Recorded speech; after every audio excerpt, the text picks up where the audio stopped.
The night in Dust Creek was the kind that clung to your skin, thick with smoke, whiskey, and the stale breath of men who'd long forgotten what decency smelled like. The piano inside the Silver Spur Saloon banged out a half-hearted tune, drowning beneath the noise of laughter, boot stomping, and the sharp clink of poker chips. Then, without warning, the music stopped.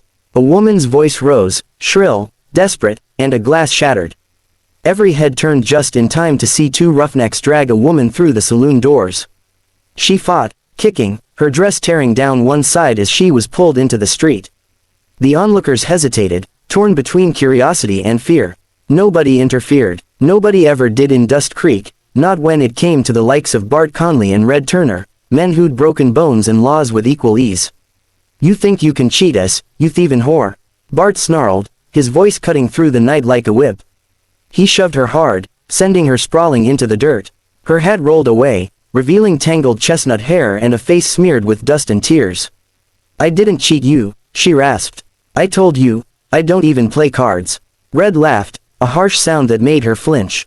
"Then maybe you were just too stupid to know what you were sitting down for," he jeered, grabbing her arm and yanking her upright. She cried out, twisting, trying to pull free. A few folks standing outside the saloon shifted uneasily. Someone muttered, "Ain't right," but no one stepped forward. The sheriff was gone for the night, 3 towns over chasing a rustler, and Dust Creek had no one left to stop men like Bart and Red.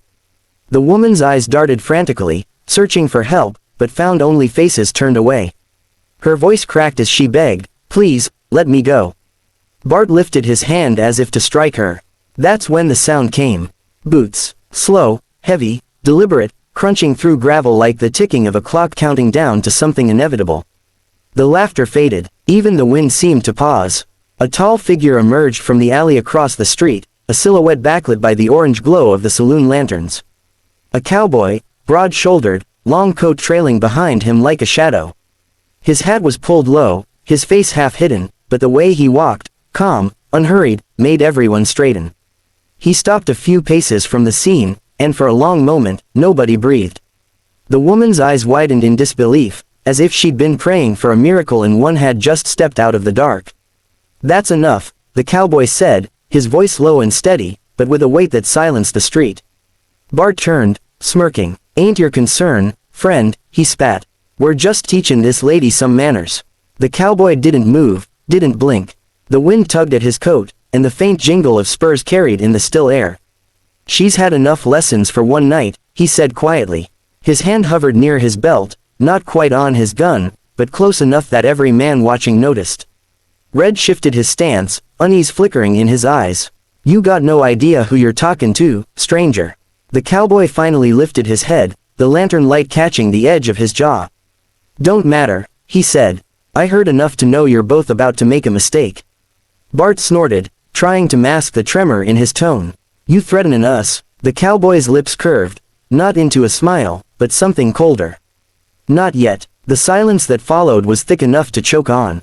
Inside the saloon, a nervous hand reached for the piano keys, then thought better of it. Outside, dust swirled between the men like smoke from a dying fire. The woman tried to stand, clutching her torn sleeve, eyes locked on the stranger. She didn't know his name, but somehow she felt safer just seeing him there. Red's hand twitched near his holster, but Bart caught his arm. "Leave it," he muttered. "Ain't worth killin' a man over some girl." The cowboy's gaze hardened, then walk away. For a heartbeat, it looked like they might. But pride ran deep in Dust Creek. Bart spat at the ground, glaring. "You'll regret this," he growled, grabbing Red by the shoulder as they backed toward the saloon. The cowboy didn't answer. He just watched until they were gone, the doors swinging shut behind them. Then he turned to the woman, offering his hand. The next evening, Dust Creek felt different. The air was tense, like the whole town was holding its breath. The story of what had happened outside the Silver Spur spread faster than a prairie fire. Everyone was talking about the stranger who'd stepped in, about how Bart Conley and Red Turner had been humiliated in front of half the town. Men whispered over whiskey glasses, women peered through lace curtains. Some called the cowboy a fool for interfering. Others called him a savior. But to Bart and Red, it was neither. It was an insult that burned like hot iron. And men like them didn't let things like that go. They waited until sundown, when the lamps flickered to life and the streets turned gold in the fading light. Inside the saloon, the piano started again, forced laughter trying to cover the unease. At the far end of the bar, Jesse Cole sat alone, quiet, nursing a glass of rye. His hat rested low, and the shadows hid the scar that ran across his jaw. He didn't belong in Dust Creek, anyone could tell that. He was the kind of man who carried the silence of bad memories and the smell of gunpowder wherever he went. The door banged open. Bart Conley stomped in first, Red right behind him. The crowd fell silent. Bart's lip curled into something between a grin and a snarl. "Well, if it ain't the hero," he said loud enough for everyone to hear. "Didn't think you'd still be in town." Jesse didn't move. He took a slow sip, set the glass down, and said evenly, "Didn't think you'd have the spine to come back." A few men near the poker table glanced toward the door, ready to run if this went bad, which everyone knew it would. Bart slammed his palm on the bar, leaning close. "You made us look like fools." Jess's eyes lifted under the brim of his hat, calm and cold. "Didn't take much effort." The saloon went dead quiet. Red's hand hovered near his holster. Bart's nostrils flared. "You got a mouth on you, stranger. Maybe we should fix that." Jess's tone didn't change. "You draw that gun, and I'll make sure you never touch another." Bart laughed, but there was no humor in it. "You think you scare me?" Jesse finally turned, slow and deliberate, until they stood face to face. He was taller, broader, but it wasn't size that made Bart hesitate, it was the look in Jess's eyes. They weren't angry or wild. They were steady, empty, the kind of eyes that had seen too much killing to bother being afraid anymore. Before anyone could move, the doors swung open again. The woman from the night before stepped inside, her face pale but determined. Her name was Clara Evans, a saloon singer who'd been trying to earn enough to leave Dust Creek for good. She stopped when she saw the men, her voice trembling. "Please, don't do this." Bart grabbed her arm, dragging her toward him. "You shut your mouth, girl. You're the reason this happened." Jess's voice dropped like a weight. "Let her go." Bart sneered. "You gonna shoot through her?" Jesse didn't blink. "I won't need to." It happened faster than breath. Clara twisted sharply, dropping low the way a woman who'd learned to survive knew how. Jess's hand blurred, a flash of metal, a thunderclap in the still air. One shot. Bart staggered, shock in his eyes before he collapsed, his gun clattering uselessly beside him. Red froze, then reached for his revolver in panic. The second shot came before he even cleared the leather. The crowd ducked. The piano player dove behind the bench. When the smoke cleared, Red was on the floor, clutching his shoulder, his weapon spinning away. The echoes of the gunfire faded into silence, leaving only the sound of Clara's ragged breathing.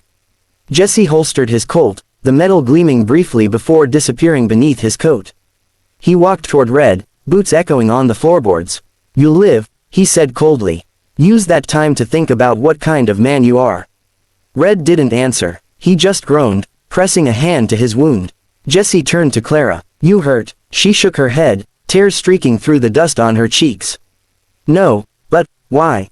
He studied her for a moment, then looked toward the window, where the crowd outside was peering in, silent witnesses to everything. "Because nobody else did," he said quietly. For a moment, neither spoke. Clara tried to find words, but none came. The fear that had gripped her heart began to ease, replaced by something else, something unfamiliar. "Trust." Jesse nodded once, as if the matter was settled. "Get your things. You're not safe here anymore." Clara hesitated, glancing toward the sheriff's office down the street. "He'll come for you," she whispered. Jesse looked at her, eyes calm as ever. "He'll try." And with that, he stepped out into the cooling night, the faint smell of gun smoke clinging to the wind. The people of Dust Creek parted as he passed, their faces pale with awe and fear. By dawn, the story had spread beyond Dust Creek. Word traveled fast across the plains, carried by riders and gossip, how a lone cowboy named Jesse Cole had faced down two of the meanest men in town and walked away without a scratch. Some said he was an outlaw with a conscience. Others swore he was a ghost from an old war, a man who couldn't rest until justice found him. But for Jesse, there was no glory in it, just another night, another mess he hadn't wanted but couldn't walk away from. He didn't sleep. Instead, he stood on the porch of the livery stable, watching the sunrise turn the desert gold. He was thinking of Clara. He knew she'd need to leave before the town decided to turn on her, too. Dust Creek was fickle that way, quick to cheer a hero, quicker to forget one. The creak of boots behind him broke his thoughts. He didn't turn. "You can holster that," "Sheriff," he said. Sheriff Hank Maddox stopped a few steps away, thumb resting near his holster but not quite touching it. He was a man worn thin by years of compromise, eyes tired, badge tarnished. "You just can't help yourself, can you, Cole?" he said, voice rough from too much whiskey and too little sleep. "Always ridin' into other men's business." Jesse finally faced him. "Two men dragged a woman into the street. You call that business?" Maddox sighed. "You killed one, near killed the other. That's two more graves for me to dig. Law's law, Jesse. I can't just let that go." Jess's jaw tightened. Then maybe the law should have been there when she screamed. The sheriff's eyes flickered, shame mixing with anger. "You think I don't know that? You think I like burying fools every time you wander into a town?" "I think you like being comfortable," Jesse said quietly. "And comfort don't mix with justice." The words hit harder than bullets. Maddox's hand dropped away from his holster. For a moment, the two men just stared at each other, one bound by law, the other by something older and far less forgiving. Before Maddox could answer, the door of the boarding house creaked open. Clara stepped out, a worn satchel slung over her shoulder. Her hair was pulled back, and she wore a simple shawl, her eyes still shadowed but steadier than before. She paused when she saw the two men, uncertainty flickering across her face. Jesse nodded to her. "You ready?" She hesitated. "I don't even know where I'm going." "There's a ranch north of here," he said. "Belongs to a woman named Mrs. Callahan. Tell her I sent you. She'll give you a place." Clara's lips trembled. "Why are you doing this for me?" Jesse looked out toward the horizon, the sun climbing higher. "Because I've seen what happens to people who got no one left to stand for 'em." He turned back to her, voice softer now. "Don't make me regret it." A faint smile touched her face, the first real one since the night she'd been dragged from the saloon. "I won't," she said quietly. Maddox stepped forward, his tone hard but not unkind. "Cole, you can't just keep walking away from this.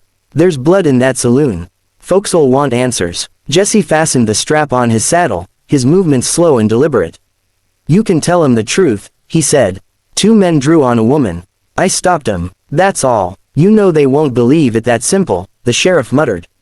Jesse swung up onto his horse, a tall bay with a coat like burnished copper. "Truth rarely is," he said. He reached into his pocket, pulled out a silver coin, and tossed it toward Maddox. "For the grave, only one needs it." The sheriff caught it, staring down at it for a long time. When he looked up, Jesse was already tightening the reins, eyes fixed north. Clara stepped closer to him, her voice small. "Will I ever see you again?" Jesse hesitated, just for a second. "You'll hear about me," he said. Maybe that's enough. She wanted to say more, to thank him, to ask why a man like him carried the world's weight alone, but he was already turning his horse, the wind lifting the brim of his hat as he started down the road. Maddox watched him go, shaking his head. "Damn fool," he murmured. But Clara didn't think so. She watched until Jesse disappeared beyond the ridge, the rising sun catching the dust behind his horse like a trail of fire. In the days that followed, folks in Dust Creek spoke of that night in hushed tones. Some said the cowboy had been an angel in a duster coat. Others said he was cursed, doomed to wander from town to town, righting wrongs no one else dared to touch. Clara never argued either way. She only kept the shawl Jesse had given her and the memory of a man who didn't start fights, but always ended them when it mattered most.